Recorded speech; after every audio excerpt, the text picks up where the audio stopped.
¿Ven bien, sí? Bueno, Sí, profe. bueno, el tema que debemos pues tratar, esperando de que ya podemos compilar los datos y todo este asunto, ¿no? Eh, es sobre piel, que es lo que llamamos sistemas tegumentarios. Ustedes tienen por ahí entre sus cosas que tengan a mano el tema aquel que tratamos de epitelio. ¿Se acuerdan cuando tratamos revestimiento? Ustedes lo tendrán a mano. Algunas anotaciones o las cosas referentes a ese tema. Sí, señor. Sí, señor. Porque cuando uno habla de piel, ¿cómo uno facilita el aprendizaje de este capítulo? Revisando el capítulo de piel en la parte de revestimiento. Y cuando entramos a revestimientos, específicamente cuando nosotros clasificamos los revestimientos en estratificados. Si ustedes quieren, yo espero un poquito para que ustedes puedan entrar a esa parte de sus anotaciones o el resumen que ustedes tengan.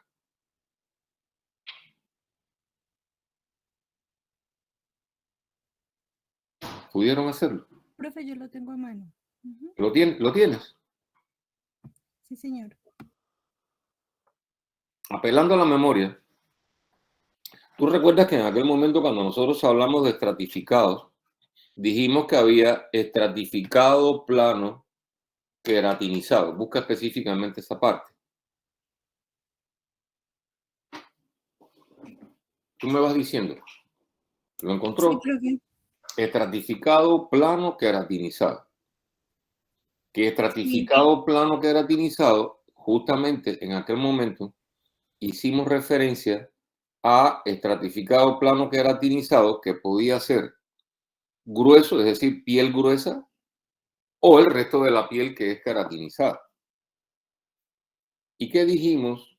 Que la piel gruesa se encontraba en la región de la palma de las manos y en la planta de los pies, y por eso se llamaba piel gruesa, es la zona especial donde aparecía eso. ¿Lo recuerdan? Sí, profe. Porque justamente la piel es eso. O sea, la piel es un estratificado plano queratinizado. Toda nuestra piel tiene queratina en la superficie.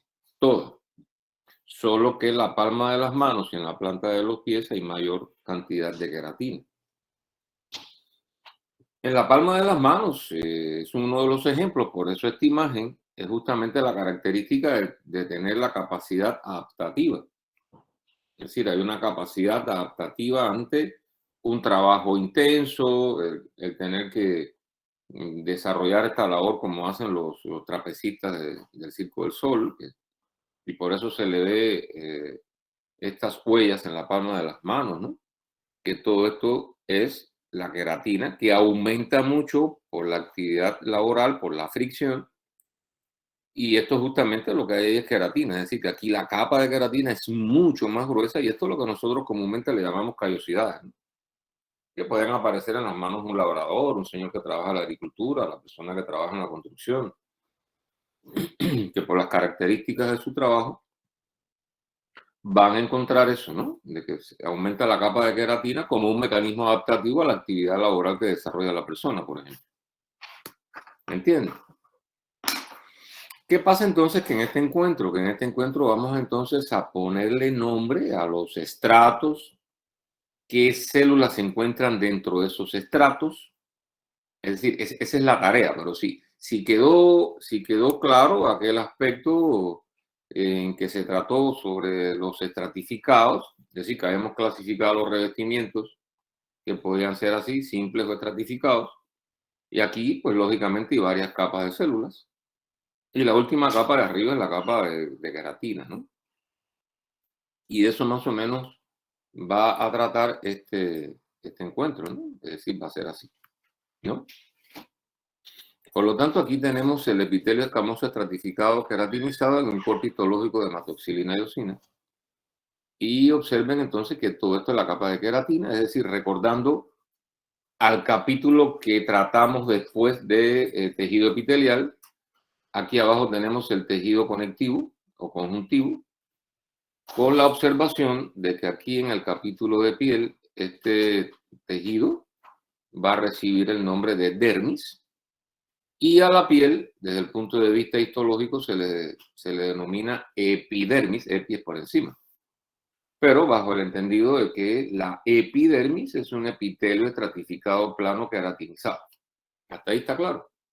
Y de hecho, esta imagen o este esquema lo tomé de aquel encuentro que tuvimos este esquema, ¿no? Manejamos este esquema, ¿se acuerdan? Sí, Sí, señor. profe. Perfecto. Entonces, fíjense que aquí hay un corte histológico en el mismo lo que es lo que podemos ver. Fíjense que aquí está el tejido conectivo, que aquí se llama dermis. Aquí está todo lo que es el epitelio estratificado, con sus diferentes capas, que las veremos a continuación.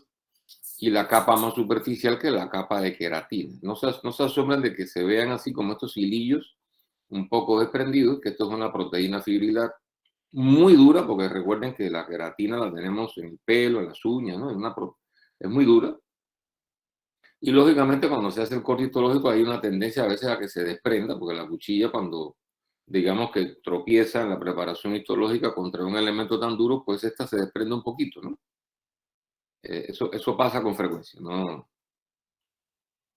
En el caso de específicamente del labio, por ejemplo, hay que señalar que toda esta zona de afuera, lógicamente, esto es epitelio estratificado plano queratinizado, pero aquí hay un borde, que es el borde de transición, que en cosmética esto le llaman el borde de Bermellón, que cuando lo vemos histológicamente, este corte de labio, fíjense que esta es la parte de afuera, ¿no? Fíjense que aquí están los folículos pilosos, que se corresponde con estos pelitos que hay aquí, ¿no? Esta es la raíz del pelo. Esta es la región de transición, este es el borde, este es el borde de transición. Y aquí a continuación comienza la parte interna del labio, que es epitelio estratificado plano no queratinizado. Es decir, en la medida que usted entra hacia la zona oral, orofaringe y por ahí hacia allá, incluso bajando por el esófago, todo eso es epitelio estratificado plano no queratinizado. Es decir, que tanto esta mucosa como la piel son estratificados, pero uno tiene queratina, que es el caso de la piel, y ya la mucosa no tiene queratina porque no hay necesidad, porque la queratina es un mecanismo de protección que hemos desarrollado para establecer un buen equilibrio con el medio, ¿no? Profe, o sea que los labios son no queratinizados. No, es decir, la queratina, fíjate, observa por ejemplo, que ya la queratina, fíjate que va a desaparecer en el borde vermellón, ¿no? En esta transición. Y ya para acá no hay queratina en la superficie, porque esta zona ni siquiera va a haber folículos pilosos, sino que lo que empiezan a aparecer son las glándulas salivales. Empiezan a aparecer de aquí hacia adentro. Porque la queratina, si aparece en las superficies mucosas, en la parte interna de los labios, digamos incluso en la encía, en la lengua, en las mejillas, en los carrillos, pues ya eso sería una lesión premaligna, porque no es normal de que aparezca queratina sobre las mucosas. Esos son lo que se denominan leucoplasias y esos son lesiones premalignas. Y a partir de ahí es el terreno fértil para que se desarrolle un cáncer sobre las lesiones queratóxicas preexistentes ya. Entonces, normalmente la queratina, donde siempre debe estar, es en la zona de la piel. Nunca en los labios, ni hacia adentro, ni en la orofaringe, ni en la lengua, ni en los carrillos. También entonces en la dermis hay que contemplar que están las glándulas sudoríparas y sebáceas, los pelos y las uñas. Bueno, se va a hablar un poquito sobre las uñas, pero fíjense que también la raíz del pelo, aunque emerge, digamos en el caso de la piel aquí en la superficie, la raíz está en la dermis, ¿no? Y es lubricada por eso se llama folículo pilosebáceo, porque en buena medida esas glándulas sebáceas lubrican la raíz del pelo. Aquí tenemos entonces sus funciones: estética, protección, recepción de sensaciones, termorregulación, eliminación de toxinas y absorción. Es decir, todo esto son las diferentes, digamos, funciones. La estética, pues, tiene una gran repercusión psicológica, ¿no? Cuando hay algún problema en la piel. Entonces, las personas, pues lógicamente, sobre todo la relación con los demás, en la estética facial, en el caso sobre todo en el componente maxilofacial, pues lógicamente cuando hay alguna alteración repercute notablemente en la parte psicológica de la persona. Si hay enfermedades que afectan notablemente, aunque no comprometen la vida como el vitiligo, pero las personas sí se sienten muy afectadas psicológicamente cuando están despigmentados. Quizás no tanto por ellos, sino por la interpretación que los demás le hacen sobre la enfermedad que ellos padecen. Bueno, ya dijimos que es una primera línea de defensa. Hay una serie de sensaciones que se hacen un poco más evidentes en diferentes localizaciones anatómicas nuestras, como es el caso del tacto, temperatura, dolor. Y es importante sobre todo también la absorción de radiaciones ultravioletas para la síntesis de vitamina D. Entonces, yo quisiera hacer este resumen porque estamos hablando, retomando nuestros conceptos tratados en tejido epitelial, específicamente en los estratificados, que ya ratificamos que es un epitelio estratificado plano queratinizado.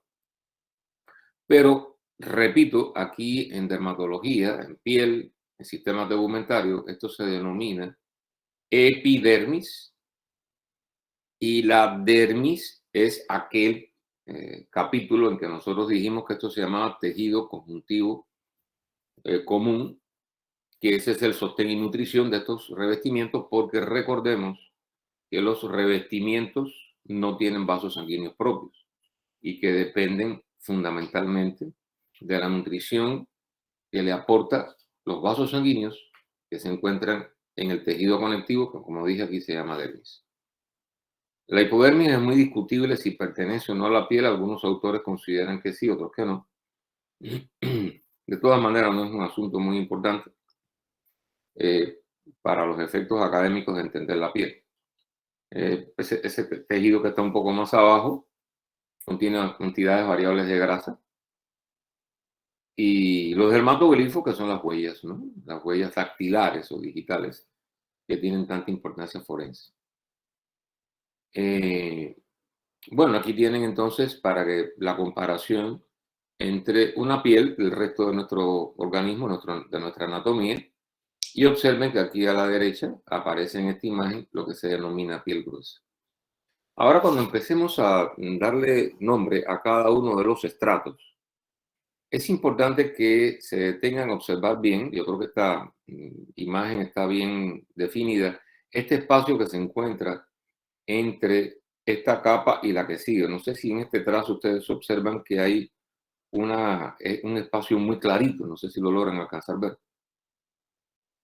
Sí, profe. Sí, profe. Sí, señor. Muy interesante porque este espacio aparece exclusivamente en piel gruesa.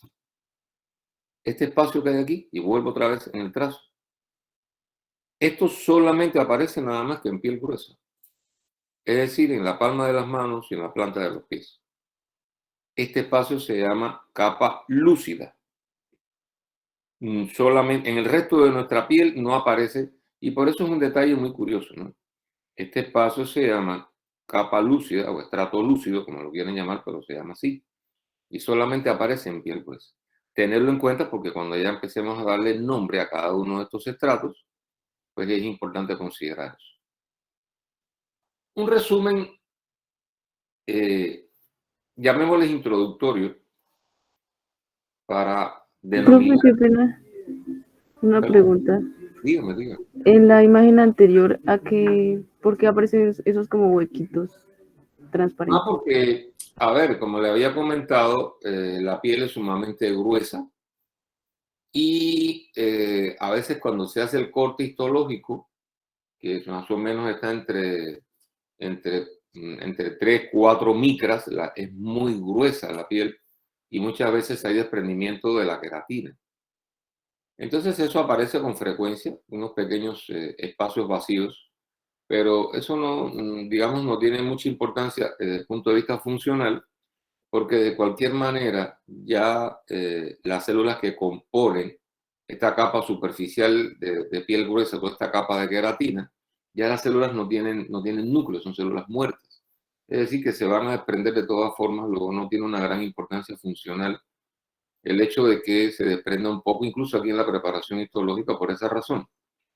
En algunas entidades para diagnóstico, alrededor de estos espacios que aparentemente así vacíos, fíjense que adoptan una posición como disposición circunferencial de la queratina alrededor del mismo.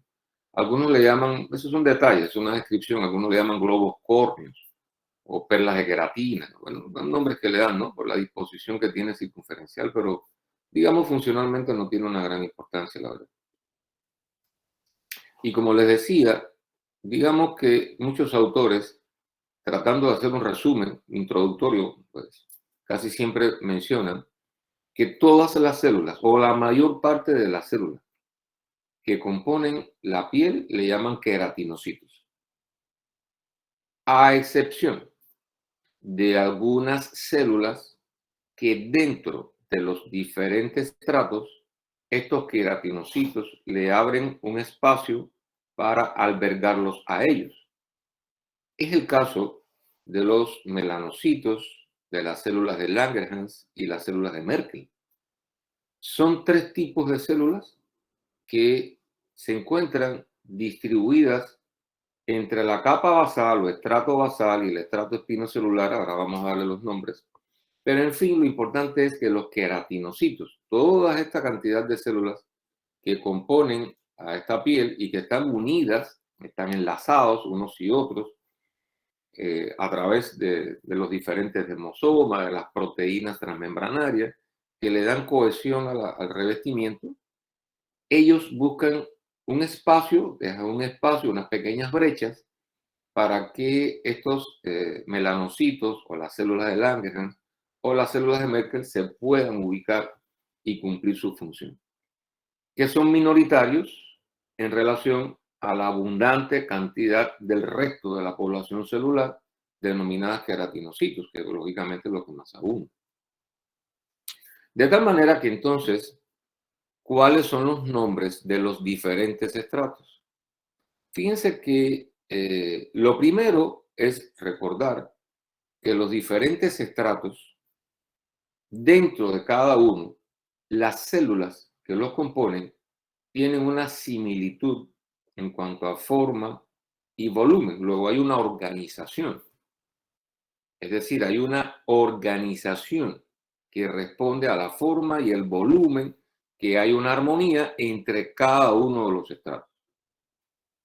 El estrato basal o estrato germinativo, entre paréntesis germinativo, porque este estrato conserva en las células la capacidad de entrar en división mitótica, es decir, de dar lugar a nuevas hijas. ¿Y por qué es importante que den lugar a nuevas hijas?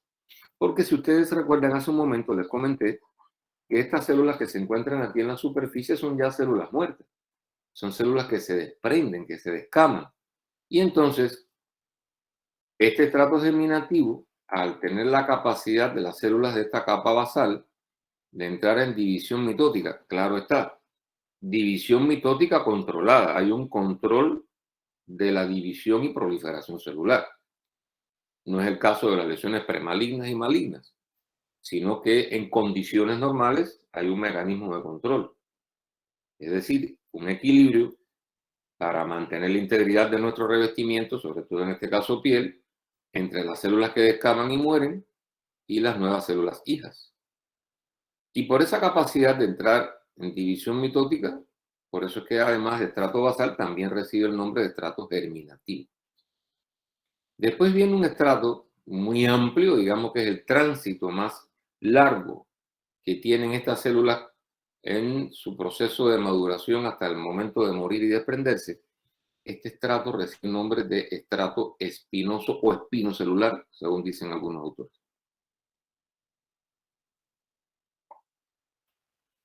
Después viene el estrato granuloso, que es una capa más oscura. Quizás en hematoxilina y eosina habrán visto que aquí está un poco más marcada.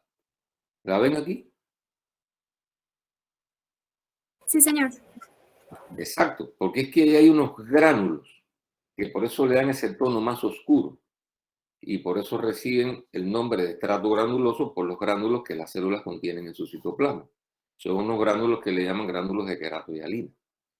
Y después viene la capa superficial o capa de queratina, que en algunos libros, autores le llaman estrato córneo o capa córnea. Bueno, puede recibir distintos nombres. Yo preferentemente siempre prefiero denominarlo capa de queratina porque realmente es queratina. Y estrato lúcido que habíamos dicho hace un momento, que solamente aparece entre la capa granulosa y la capa de queratina. Miren, hace un momento les comenté, no les dije que solamente aparece en piel gruesa. Compárenlo con la piel normal. Fíjense que en la piel normal tenemos el estrato basal o estrato germinativo, el estrato espinoso, el estrato granuloso y la capa de queratina. Pero fíjense que si usted lo compara con piel gruesa, aparece el estrato basal, el estrato espinocelular, el estrato granuloso, pero entre el estrato granuloso y la capa de queratina aparece el estrato lúcido. ¿Lo ven aquí? Sí, profe.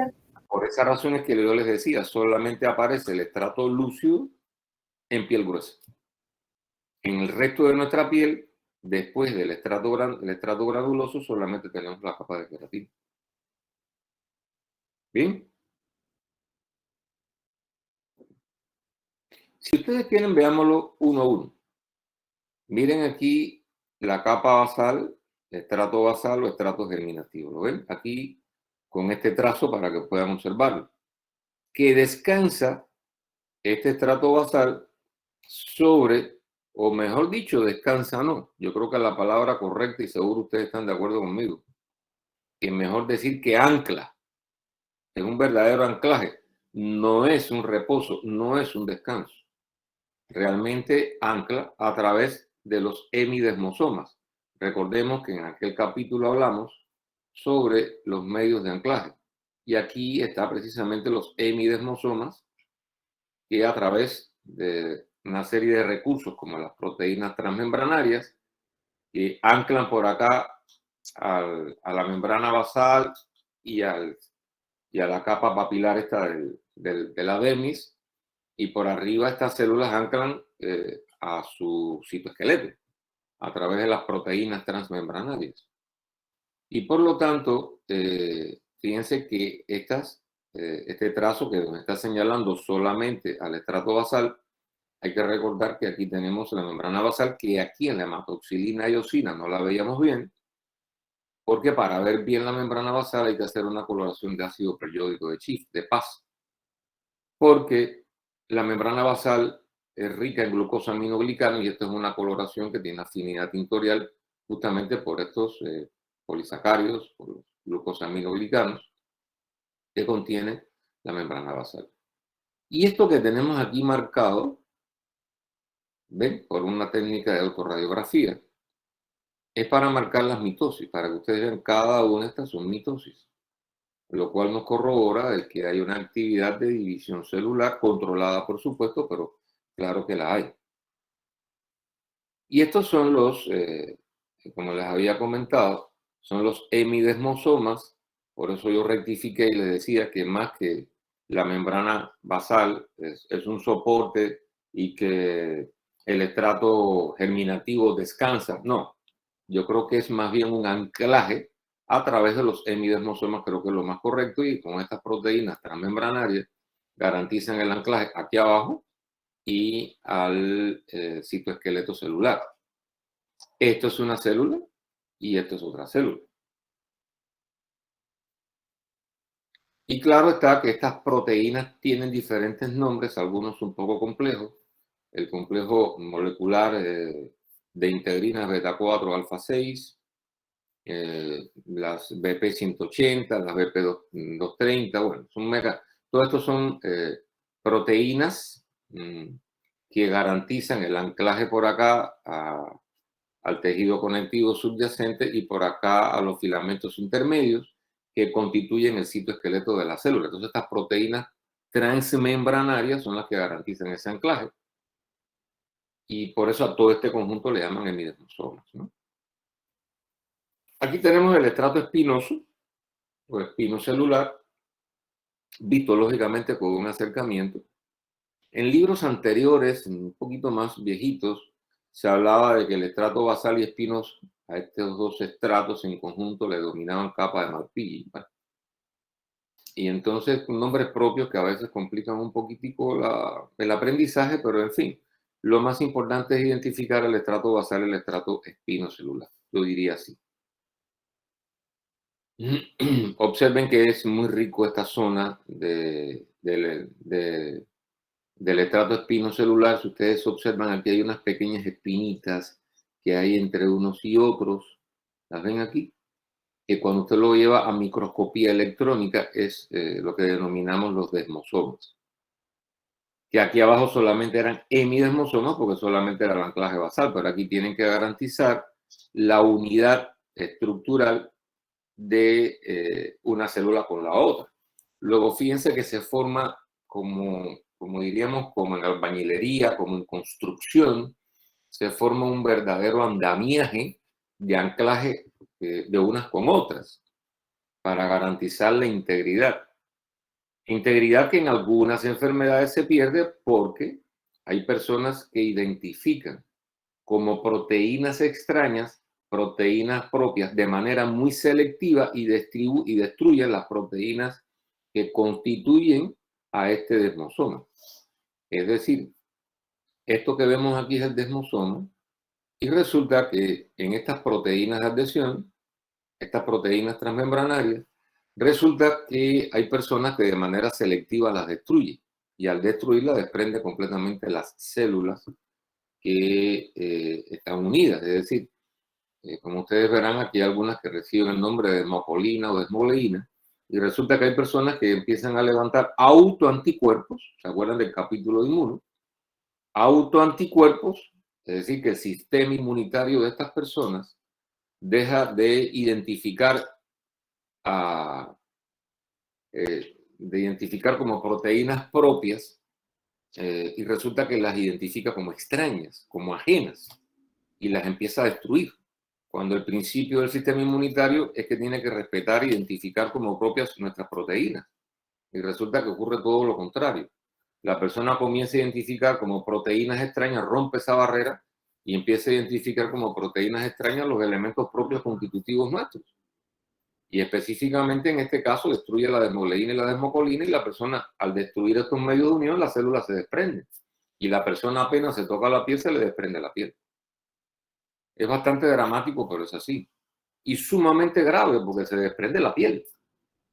Y al destruirse la piel, pues el tejido conectivo expuesto y las personas mueren porque se deshidratan, hay microorganismos oportunistas que penetran y se convierte en una verdadera tragedia vivir así. Oportunamente, si se hace un diagnóstico o digamos un diagnóstico correcto con una medicación adecuada de inmunosupresión, el paciente puede ir a un equilibrio, o sea, se puede equilibrar, no se cura, pero la persona puede entrar en una etapa tranquila de remisión y lograr una calidad de vida adecuada con el tratamiento y seguimiento de su profesional. Con el chequeo, lógicamente, que si lo están trabajando con un inmunosupresor, hay que atenderlo de una manera sistemática porque lógicamente queda expuesto a muchos microorganismos oportunistas, como ahora mismo, por ejemplo, la pandemia. Es una persona que se defiende muy mal porque se le está administrando un inmunosupresor para que pueda vivir. Y entonces son personas sumamente frágiles en ese sentido. Aquí tienen el estrato granuloso. Y como yo les decía, se llama granuloso justamente porque tiene muchos gránulos de queratoidalina en su citoplasma. Mírenlos aquí, por eso tiene ese aspecto arenoso. Y ya después, entonces, vamos a encontrar en piel gruesa, insisto, en piel gruesa el estrato lúcido. Ya después, de ahí hacia arriba, solamente lo que está es la capa de queratina, que es muy gruesa. Algunos le llaman estrato córneo, capa de queratina, que es muy gruesa en la palma de las manos y en la planta de los pies, como yo les comenté. Hasta ahí están los queratinocitos, pero fíjense que hay una clasificación que puede ser sujeta a críticas. pero lamentablemente es así. Y es lo que se denominan los no queratinocitos en la epidermis. Bueno, está claro que no son queratinocitos, son células con otras características y especializaciones. Entre ellas se encuentran las células de Langerhans, las células de Merkel y los melanocitos. Entonces, ¿qué nos ocupa en esta tarea? Es ubicarlos dentro de estos estratos, es decir, dónde se encuentran las células de Langerhans, dónde se encuentran las células de Merkel, dónde se encuentran los melanocitos. Entonces, por ejemplo, las células de Langerhans. ¿Se recuerdan de las células de Langerhans, por favor?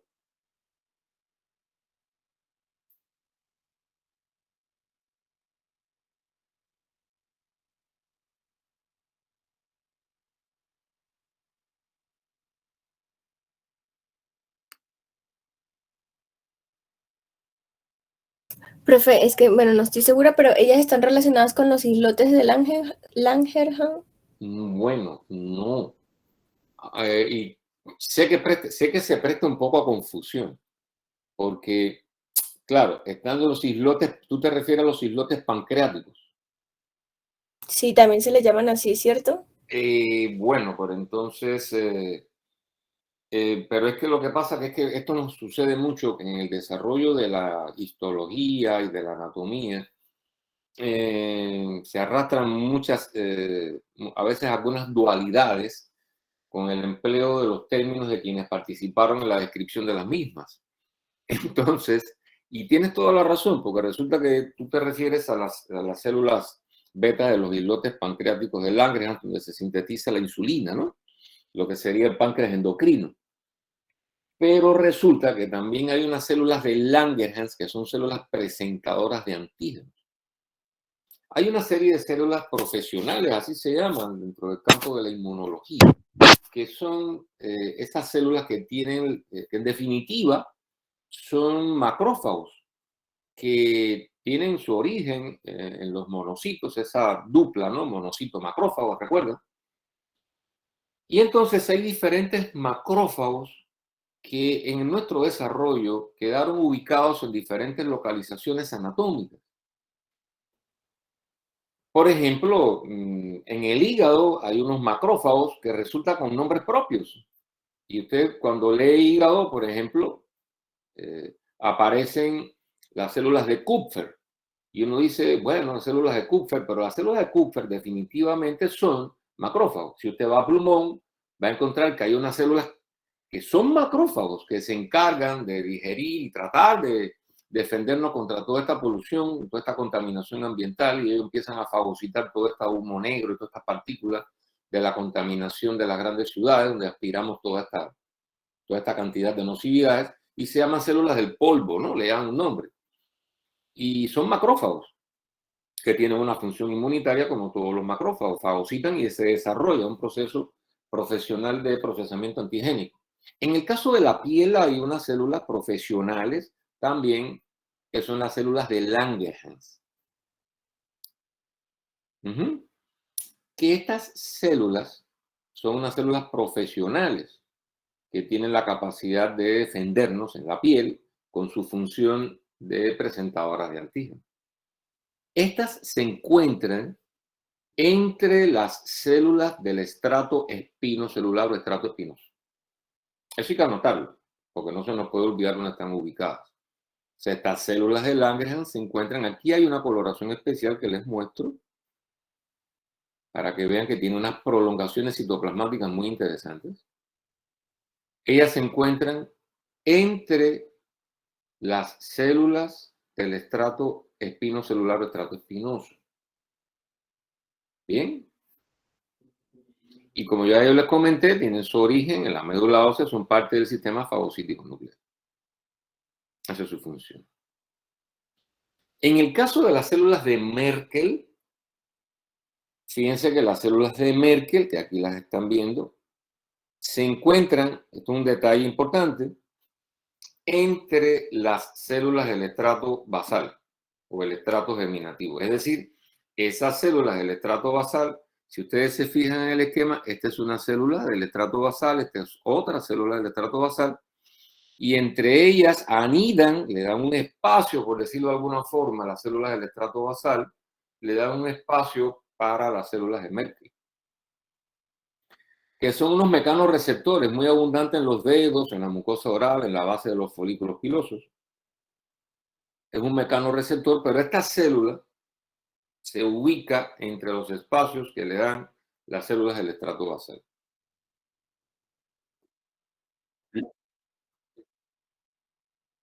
Porque tienen una capacidad de identificar las sensaciones táctiles. Y a eso se le llaman mecanorreceptores, pues la sensación táctil. Sobre todo por eso en las yemas de los dedos, en la mucosa oral, son muy abundantes esos mecanorreceptores. Y entonces los melanocitos se encuentran también entre las células del estrato basal. Estas células que están viendo aquí, de un color blanquito, así, ¿no? Las pueden ver, apreciar aquí, ¿ven? Estos son melanocitos y están ubicados entre el espacio que le dan las células del estrato basal. Ellos le dan ese espacio y ahí es donde anidan ellos. ¿Bien?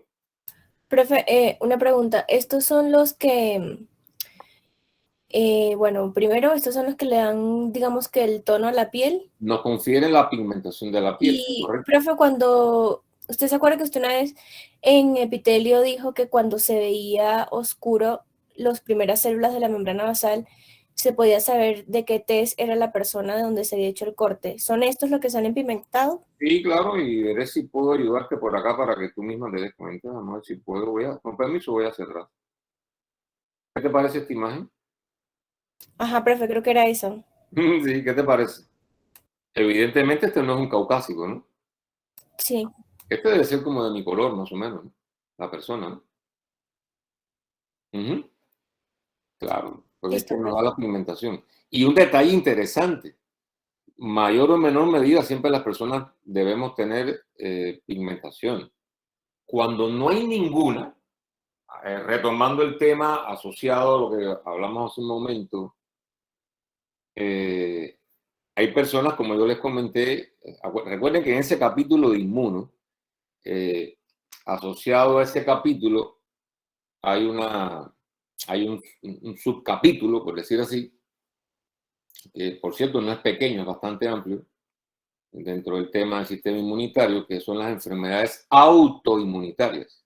Les comenté hace un momento de que las personas pueden identificar como proteínas extrañas, por ejemplo, pueden identificar la desmocleína o la desmocolina, que son proteínas de anclaje para darle cohesión a nuestro revestimiento, pero también puede ser que la persona comience a identificar como extraños los melanocitos y destruye los melanocitos.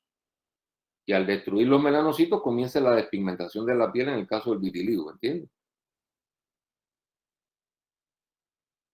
Sí, señor. Exacto, o sea, también esa es la expresión de una enfermedad autoinmunitaria, ¿no? Bien. O también hay personas donde comienzan entonces a perder los controles, ¿no? De la queratinización. Entonces, por eso les estaba comentando, las células de Lange, las células de Merkel y los melanocitos, que se ubican, como les dije, entre las células que forman parte del estrato basal. Pero esto tiene que ser de manera controlada, porque uno de los fenómenos que se nos pueden presentar es este que tienen en pantalla, donde la persona comienza a tener una hiperactividad desmedida y descontrolada de la proliferación de los melanocitos. Y es entonces caemos en ese proceso que se llama el melanoma. ¿Han escuchado alguna vez ese nombre? Sí, profe, ese es el cáncer de piel, ¿no? Exactamente, un cáncer de piel gravísimo porque estas células, cuando pierden los mecanismos del control de la proliferación, cuando ya hay una desrepresión de los mecanismos del control, pues tienen una capacidad no solamente de agredir localmente, sino también de diseminarse, es decir, lo que se llama metástasis y sembrarse en lugares distantes del lugar de origen a múltiples lugares. Entonces es sumamente peligroso. De tal forma que yo diría que hay algunos recursos que uno para el trabajo profesional debe recomendarle a las personas. Por ejemplo, para que uno nunca lo olvide, lo primero es entender que es decir, que si bien es cierto que ellos nos dan la pigmentación, la participación de ellos en la cancerización es una realidad, pero tiene una serie de manifestaciones clínicas, ¿no? Que uno debe recomendar a las personas que estén atentos, porque generalmente se desarrollan a partir de lunares o pigmentaciones preexistentes. ¿Me comprenden lo que les quiero decir? Sí, profe. Sí, señor. Es decir, generalmente se desarrolla así, a partir de lesiones pigmentadas ya. Es decir, la historia más o menos es que la persona ya tiene un lunar, una pigmentación que la tenía desde pequeño, y comienza a presentarse una serie de alteraciones identificables, pero que la persona no las conoce porque nunca nadie le ha alertado al respecto. Yo diría, por ejemplo, que para que no se les olvide, o que a los pacientes no se les olvide, yo creo que sería prudente aprender, por ejemplo, la letra A, B, C y D. ¿Les parece? Es un buen recurso. Por ejemplo, normalmente si la persona tiene un lunar, ustedes han visto que algunos de ustedes seguramente tienen alguna pigmentación en la piel. Eso todo el mundo, es raro que no tengan alguna pigmentación. ¿No es así? Sí, señor. Bueno, lo primero es que seguramente ese casi siempre tiene, casi siempre es simétrico, ¿no? Casi siempre son simétricos, ¿no? Si son redonditos, son redonditos. Si son ovalados, siempre fue ovalado. ¿Me entienden lo que les digo? Es decir, lo primero es que si la persona comienza a observar de aquella pigmentación que siempre lo acompañó, empiezan a observar de que había alguna asimetría. ¿Me entienden? Eso es una nota interesante, que comience a crecer y ser asimétrico. Otro detalle interesante es que haya cambio en los bordes, que seguramente los bordes eran o son lisos. Si cualquiera de ustedes lo tiene, verá que los bordes son lisos y limpios, son lisos. Puede ser que sea un lunar redondo, que eso es simétrico y que los bordes son lisos, no son cercenados ni arrugados, sino que son lisos. Otro detalle interesante es cambio en el color. Lo que era antes de color homogéneo resulta que comienza a tener zonas medias rojizas, otras más oscuras, ¿no?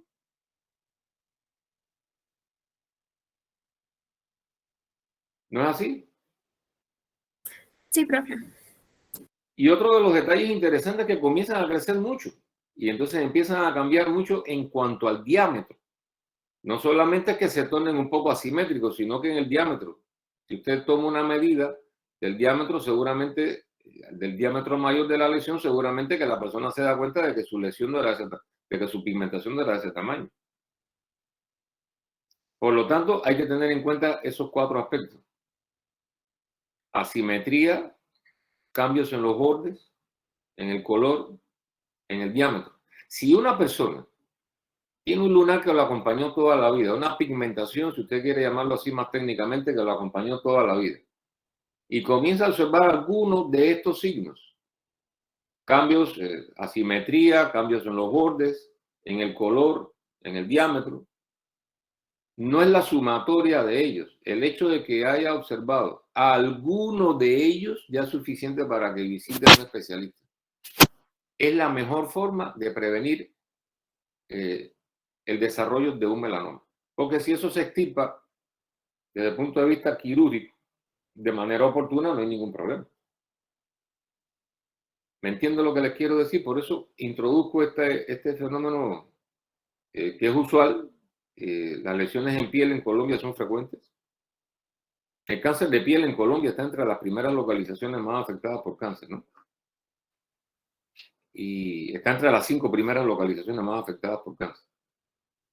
Luego, una recomendación sobre la prevención es fundamental. ¿Pudieron anotar eso? Porque eso no viene en el libro. Sí, señor.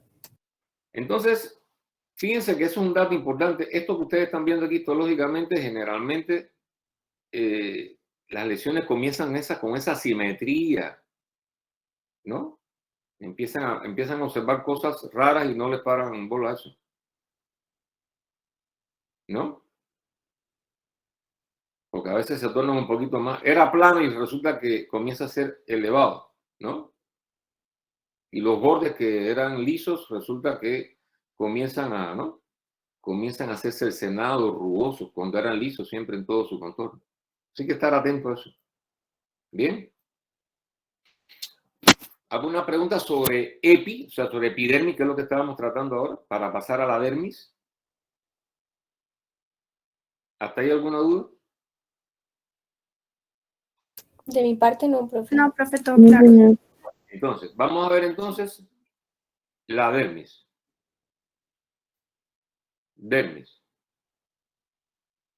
Aquí, cuando hablamos de dermis, vuelvo a retomar el tema anterior. Recuerden que nosotros, el concepto fundamental de los elementos que constituyen a este tejido subepitelial, le habíamos dicho nosotros que eso era tejido conjuntivo comunes.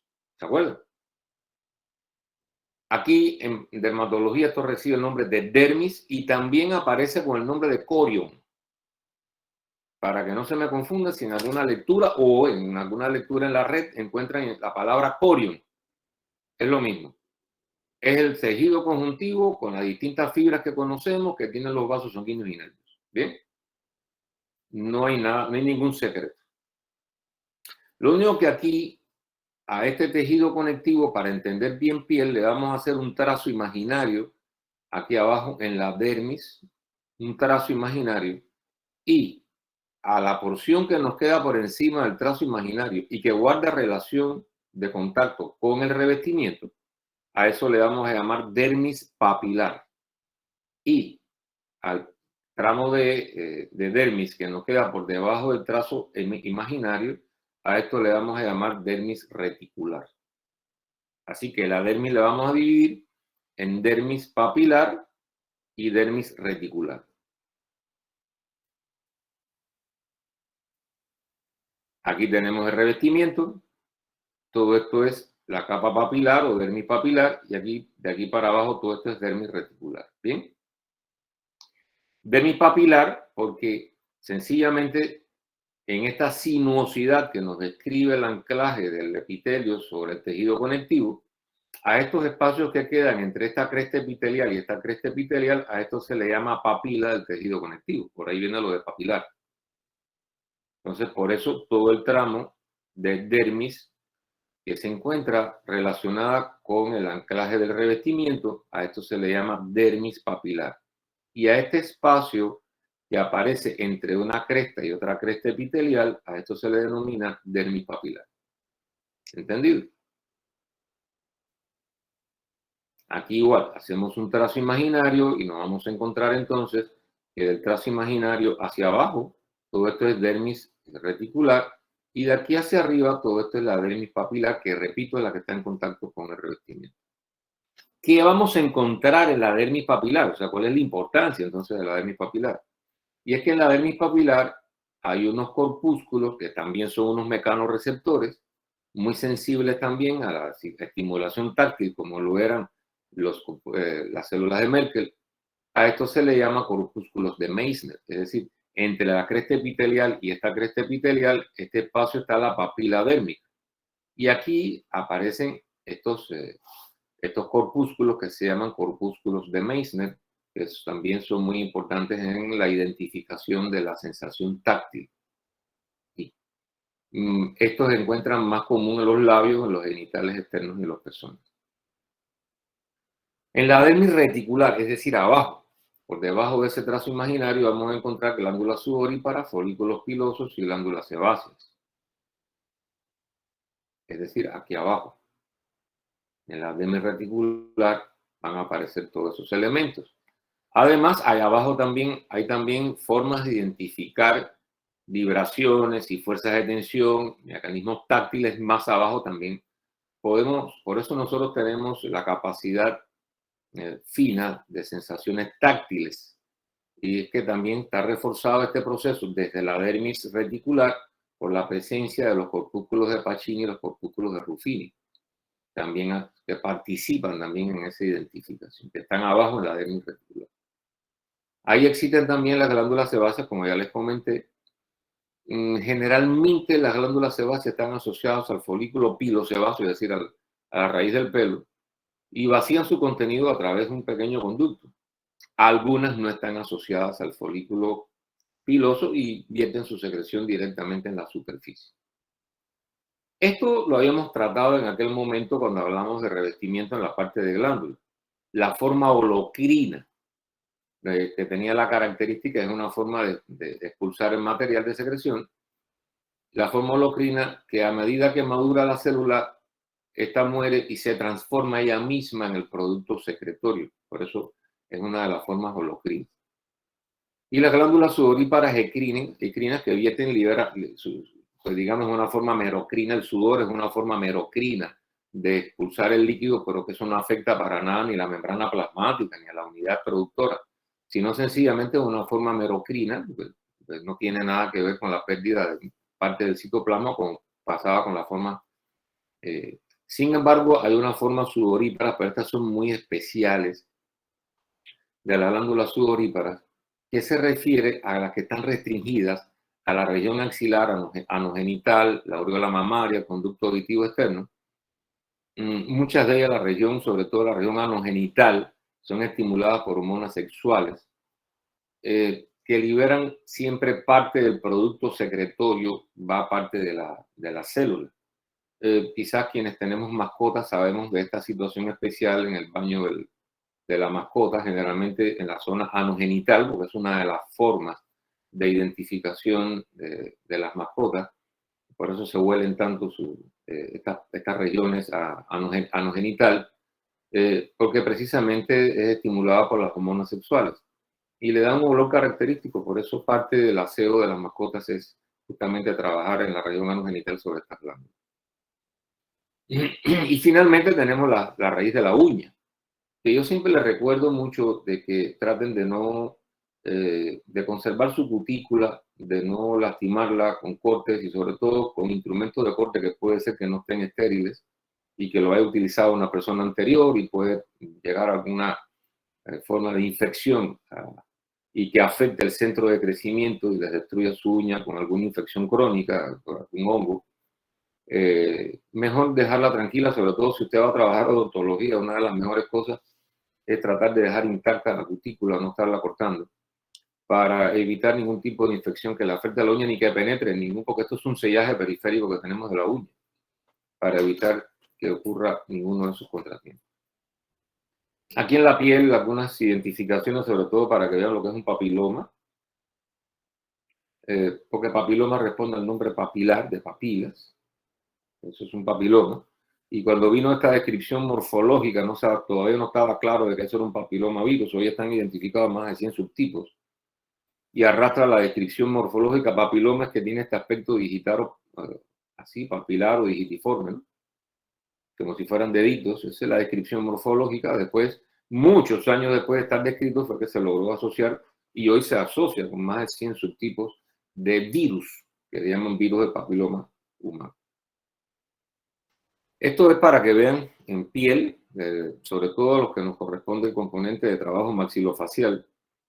Fíjense que el cáncer, esto es un cáncer, el cáncer de piel, generalmente se ubica en zonas visibles, por el contrario de lo que pueden pensar las personas. Fíjense que el 86% está en el tercio medio de la cara, de la totalidad del cáncer de piel. El 86% y el 7% está en cuello, o sea, todavía en zonas visibles también. Fíjense que si usted suma 86 y 7, fíjense que estamos por encima del 90% de las lesiones de piel están ubicadas en la cara. Luego, no se está haciendo un adecuado diagnóstico precoz. Así que todas las personas que observen alguna lesión en el ala nasal, la región geniana, en la zona periorbitaria del ojito, eso inmediatamente la más mínima lesión hay que ir al especialista, porque cualquier intervención quirúrgica va a dejar una secuela y sobre todo algunas veces en la zona periorbitaria, el ojito, pues genera grandes problemas y para la reconstrucción estética. Luego, es importante estar muy alertas, porque fíjense que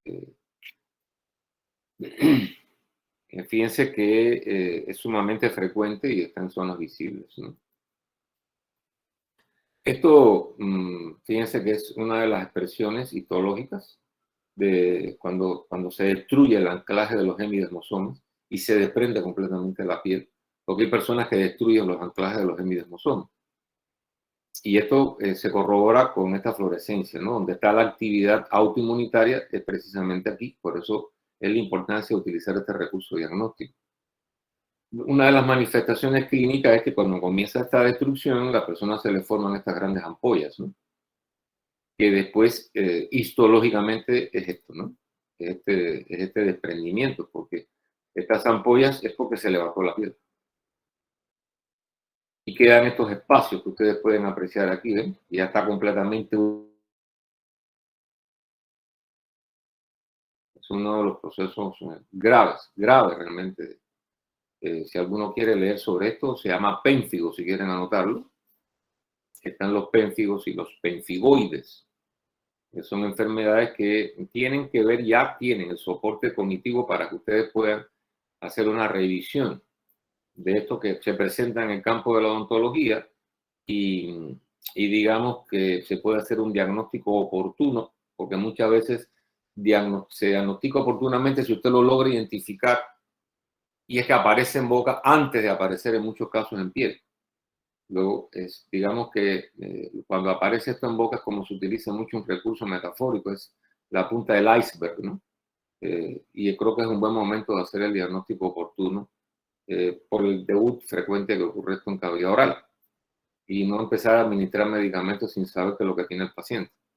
Y muchas veces es justamente aquí el inicio es aquí, en cavidad oral, antes de aparecer la expresión clínica en piel. ¿Alguna pregunta? No, profe, todo claro. Profe. Bueno, ha sido un día largo, ¿no?